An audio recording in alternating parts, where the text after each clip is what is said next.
Hello, my little pork bellies, it's Carla, and I'm here again in my kitchen today with one of the great pastas that is a pasta you've never heard of.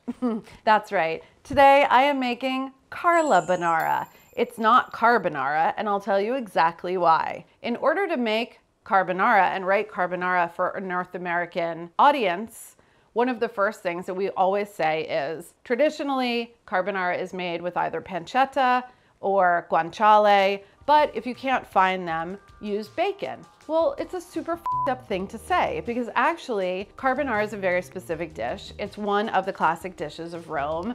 And if you don't use pancetta and you don't use guanciale, you're not making carbonara.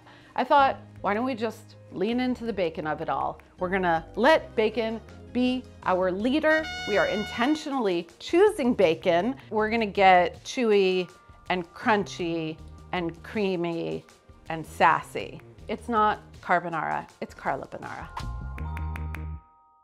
I have a big pot of water coming to a boil for the pasta. So while that is happening, I'm gonna do a little bit of prep. So let's talk about bacon choices. Ideally, you will find a thick cut bacon. Just look for, if you're buying a packaged bacon, a really like double thick cut. We want as thick as you can get it. So if that means that actually you're walking up to the butcher counter and saying, Carla said that I need really thick bacon for my carbonara. Can you take a piece of slab bacon and cut it nice and thick for me? And they will say, carbonara, everybody's been asking for that. I've been cutting slab bacon all day. You'll be like, yeah, I can't wait to make it. And that will be how that goes. I want to cut these so that once they've rendered their fat, there's still bacon. You want to see bacon, you want to bite into bacon. I think I did 4 rounds of carbonara, and at one point it was called carbaconara, but you know, branding. So carbonara it is. The first time I did it, I had this vision of like crosswise, thinly cut,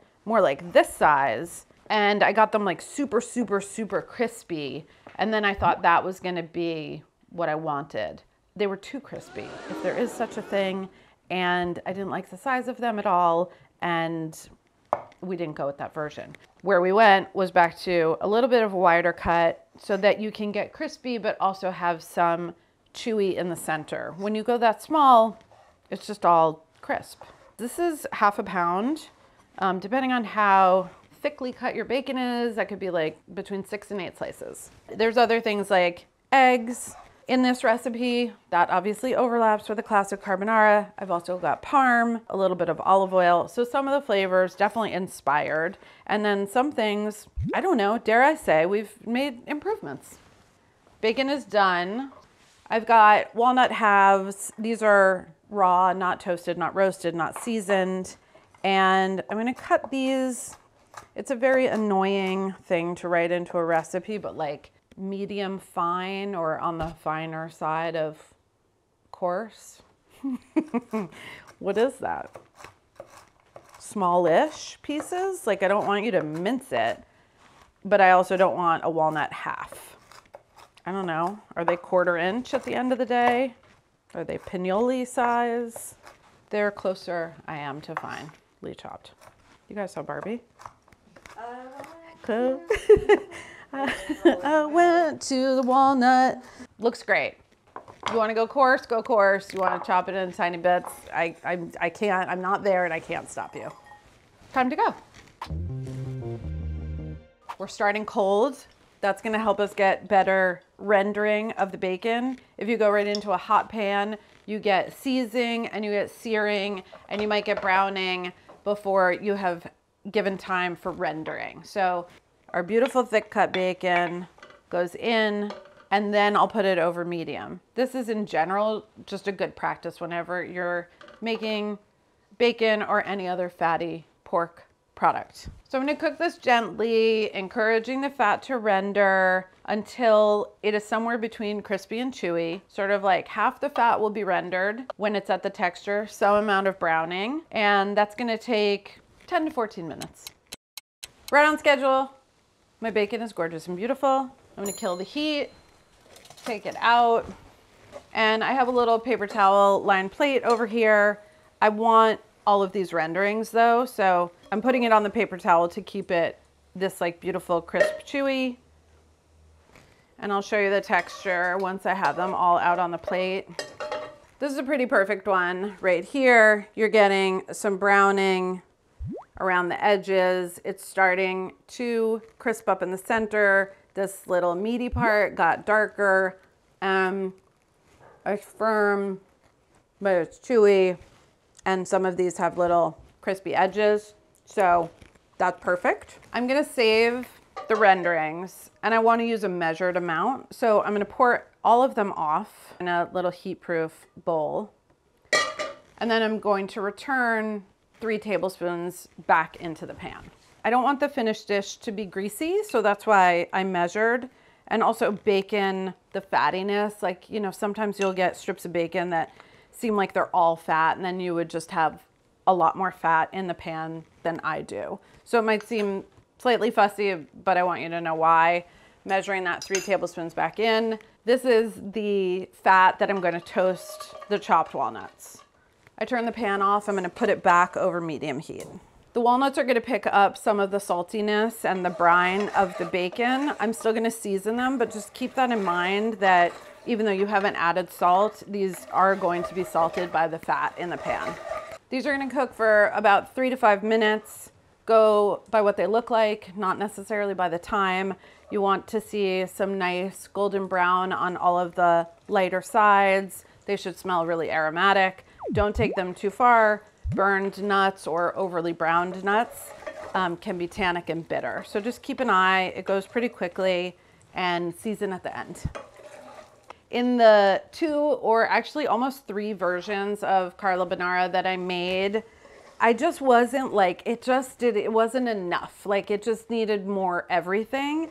And it made me think about guanciale and it made me think about pancetta and like why you don't have that problem when you're using those, because pancetta and guanciale are cured.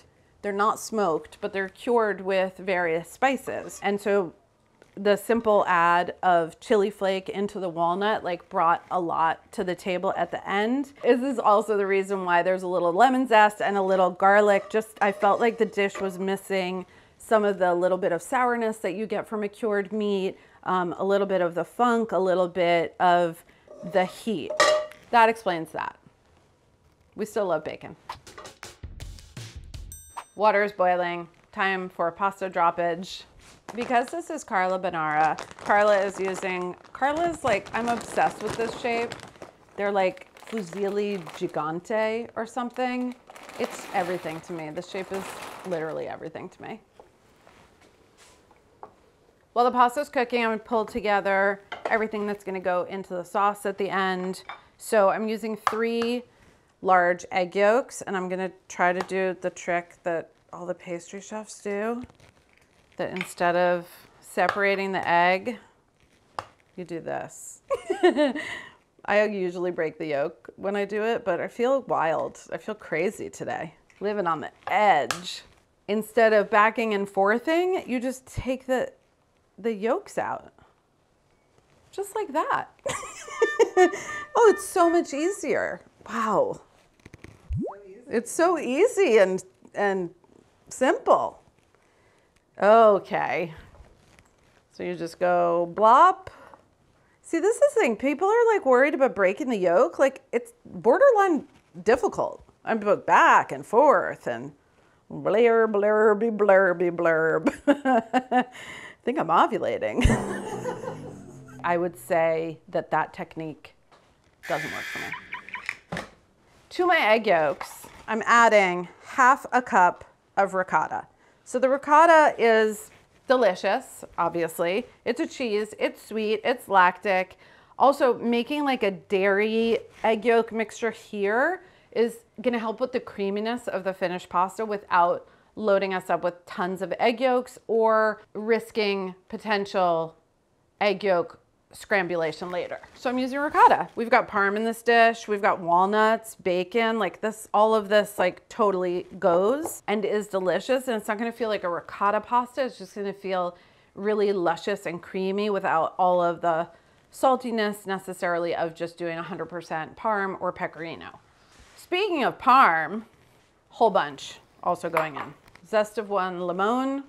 The lemon is giving us some of that bright, sour, cured meat, something. Actually, I was with Cosmo. Cosmo tasted like, I think version number 3 with me. And we both agreed it was just like not, it just wasn't there yet. And I grated lemon over our serving. So we took a few bites. He gave a little feedback. We were like, meh. And we added the lemon zest and he said, I don't hate it. So that was good enough for me.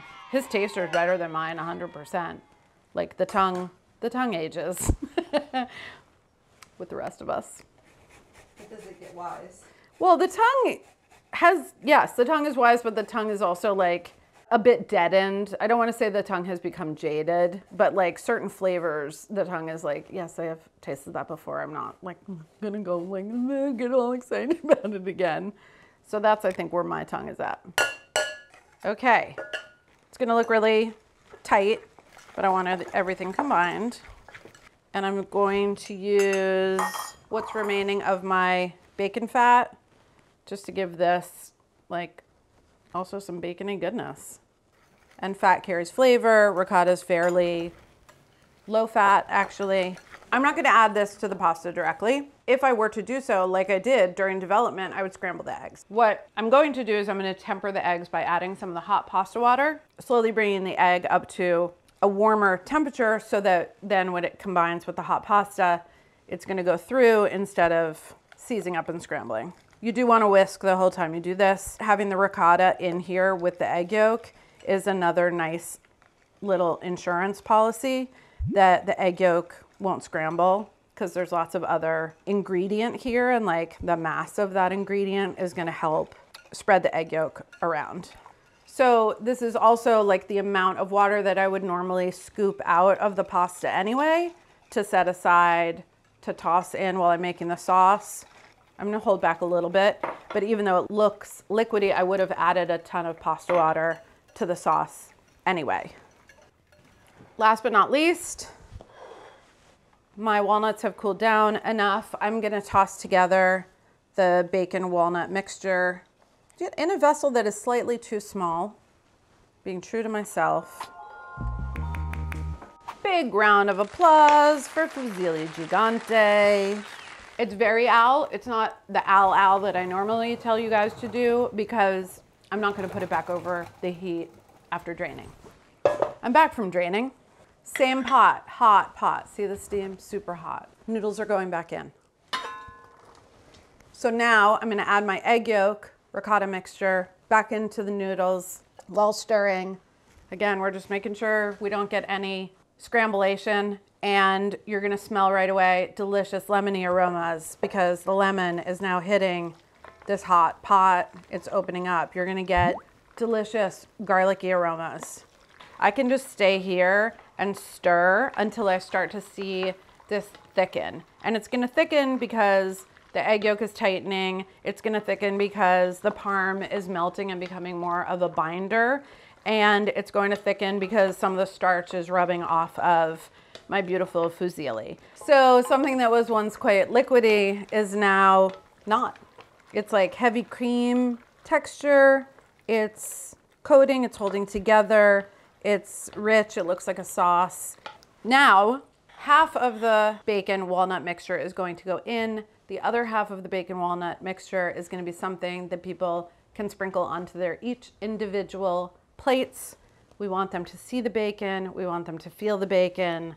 And it also just looks prettier. Not everything gets coated. So if you are taking a photo of this, it's a little food styling trick to just do half in and half on top so you can see everything. The one thing I'm not seeing is black pepper, and Carla Bonara and carbonara both like black pepper.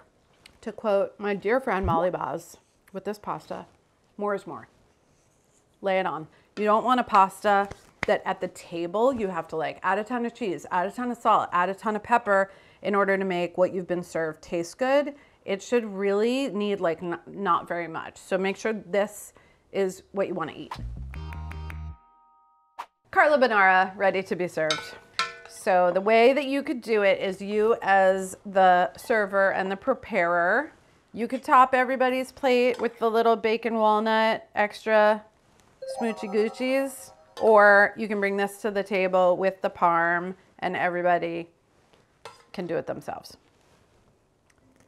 Top bacon. That's the bacon that's on top. I'll do a little more walnut for that guy. A little Parmigiano Reggiano. Bada bing, bada boom. That's it. Is this pasta good enough to be named after me? If it isn't, then I failed myself. Ooh la la. Mmm. Top bacon is so important. It is just so important to have in your life because it really says hello to your palate right away. This is the thing. So we have our classic dishes of Rome, right? They're old school, they're institutionalized. It's the canon, it's this, it's that. It has to be this, it has to be that. Forget about it. Forget about them. It doesn't matter if it belongs or it doesn't because this next generation is like, I don't care, man. Burn it down and resurrect it thusly.